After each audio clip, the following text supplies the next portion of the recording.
relentless, intelligent, very talented young ladies. They, with their mentor, Evelyn Nomayo, developed an app called Memory Heaven.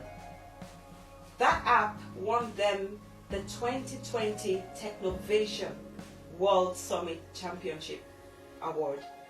And I have them here with me, and they're going to be telling us more about that experience. Today I have Rachel and Margaret Akano, and I have Joy Njekwe and their mentor Evelyn Nomayo of Phase Innovate. Welcome on the show, ladies. Thank you very for having us. Thank you very much for coming. I was really excited.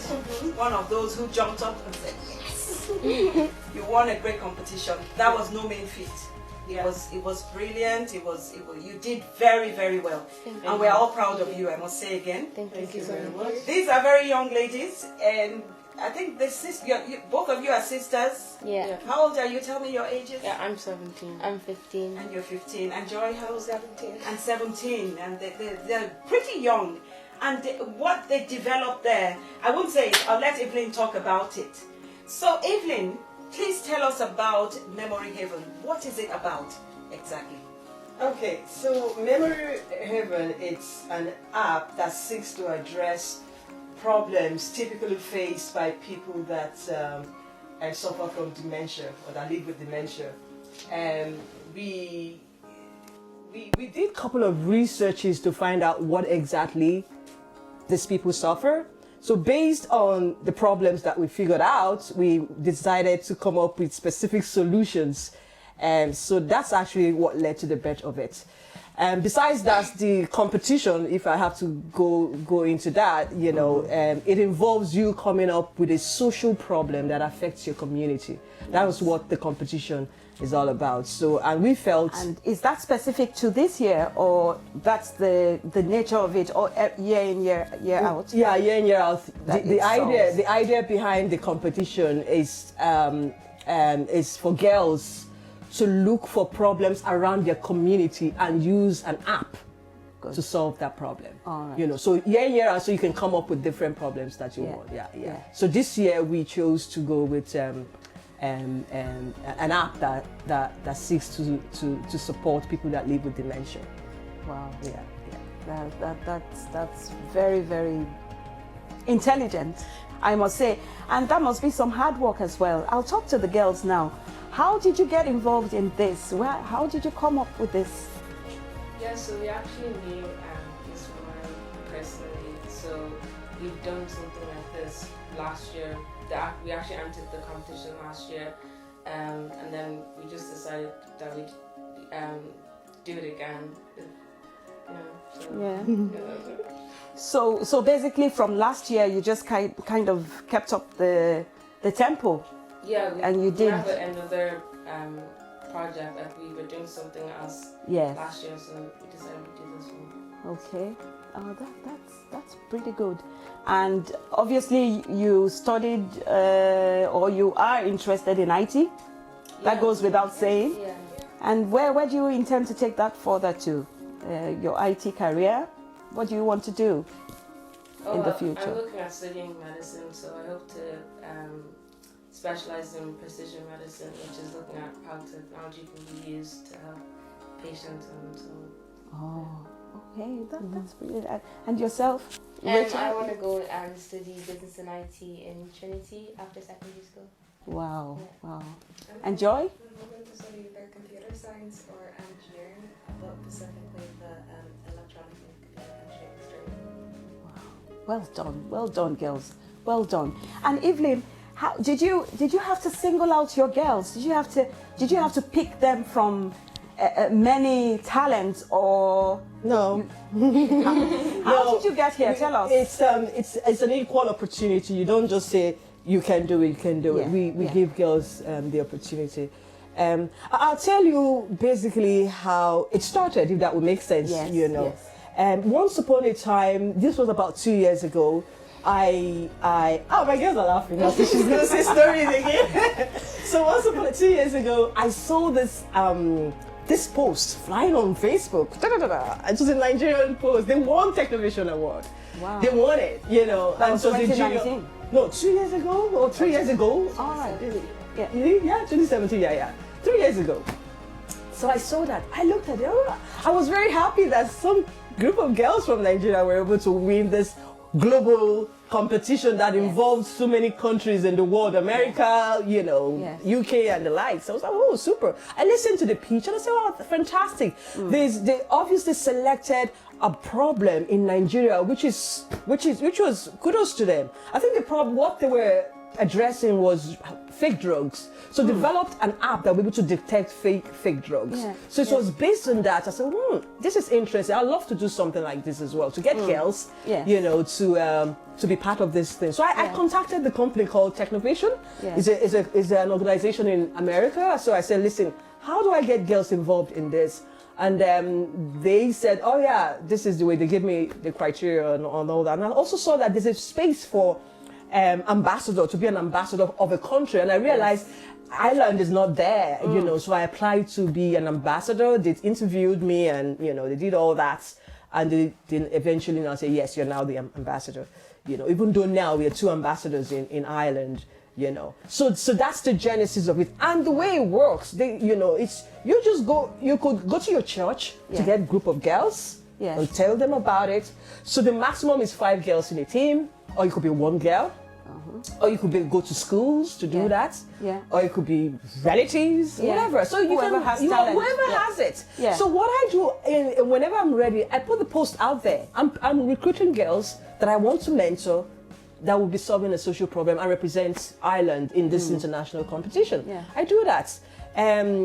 So I've been doing that in the last 2 years. This is the second year. With Phase Innovate. Yeah, with Phase Innovate. And tell me, what about Phase Innovate? What is it that all about? Okay. Yeah. So obviously, I think that this was, even though Phase Innovate was there, I just registered Phase Innovate before this stuff, but it has been the idea behind Phase Innovate is to get more girls, especially girls from the minority background, to get into technology.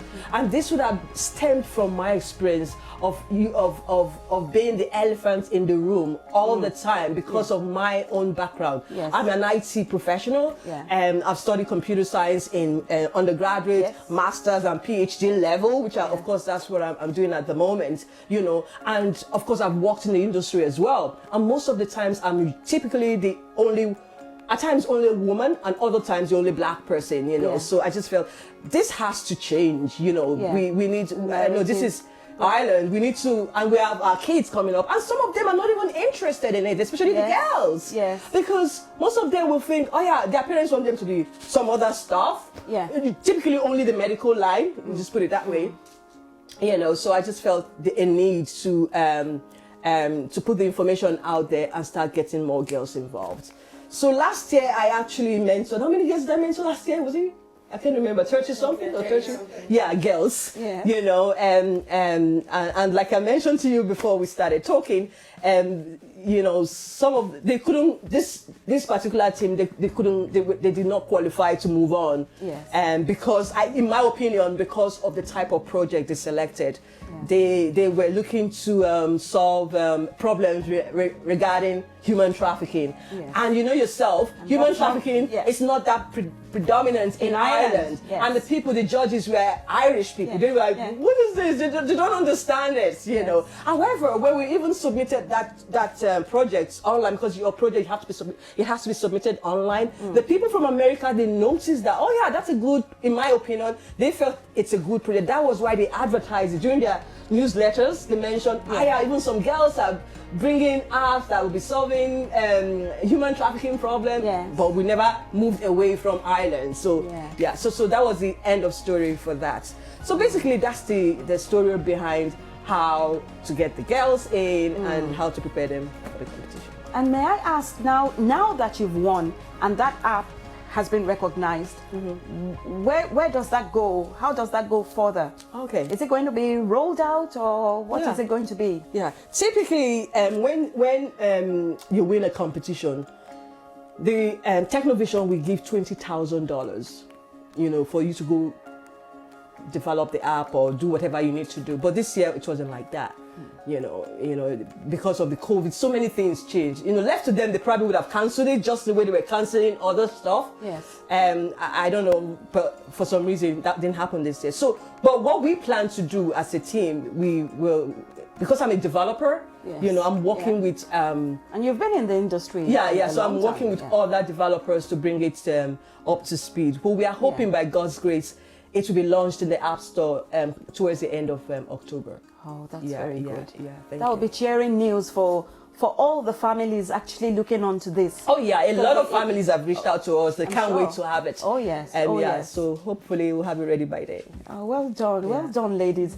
And girls, may I ask you, during that competition, I know that was very hard work. You worked hard. I know you did.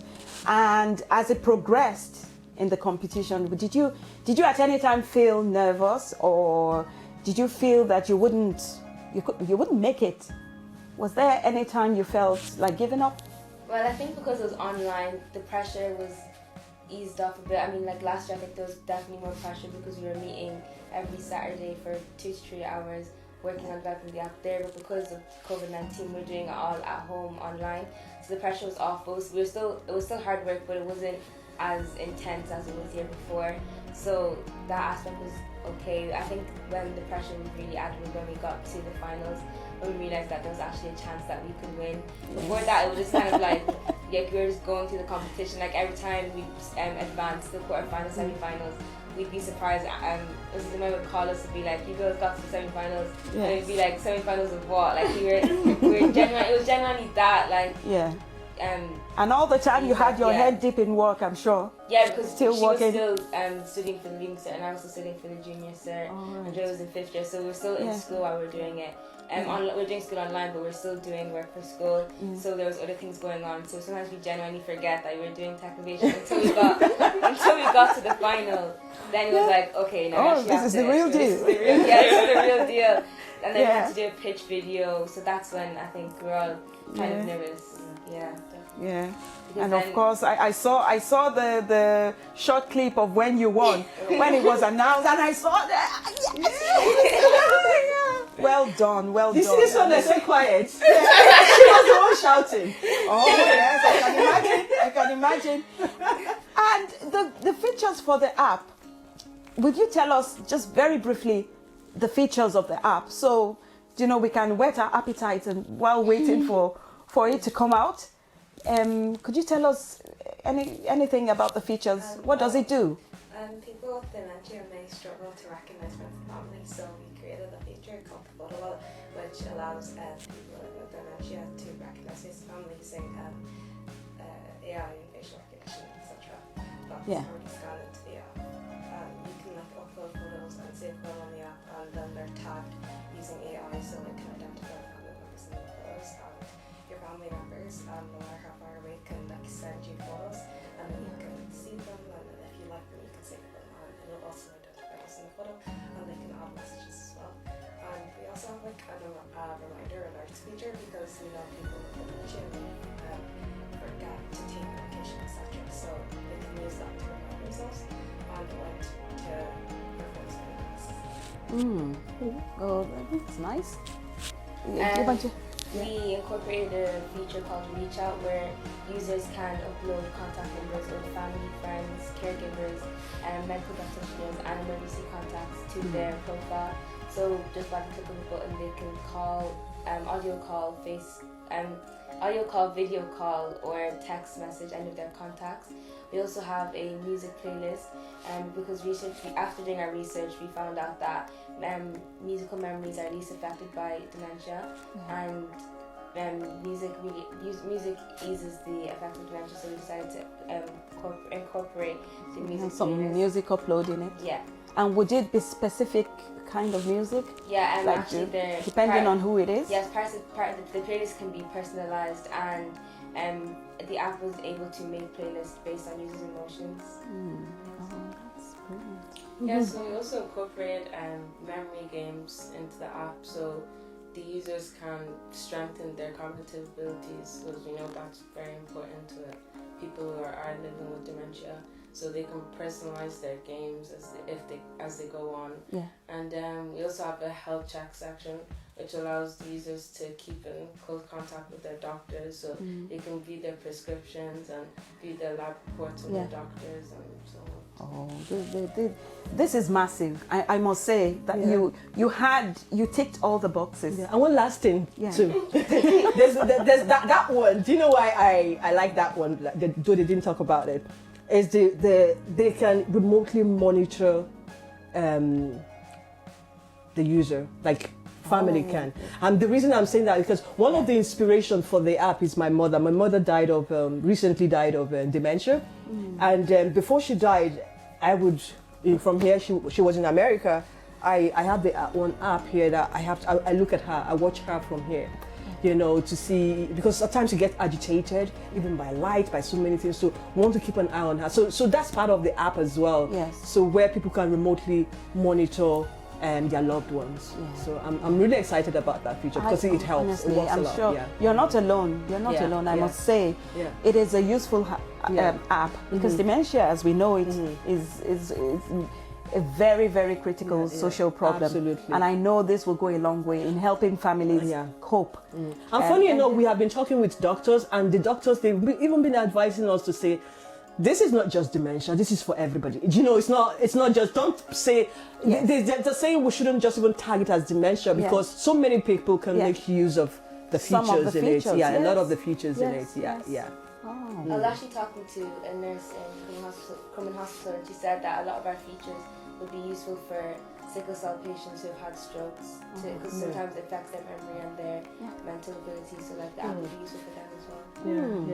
So it's hopefully to be adopted by God's grace.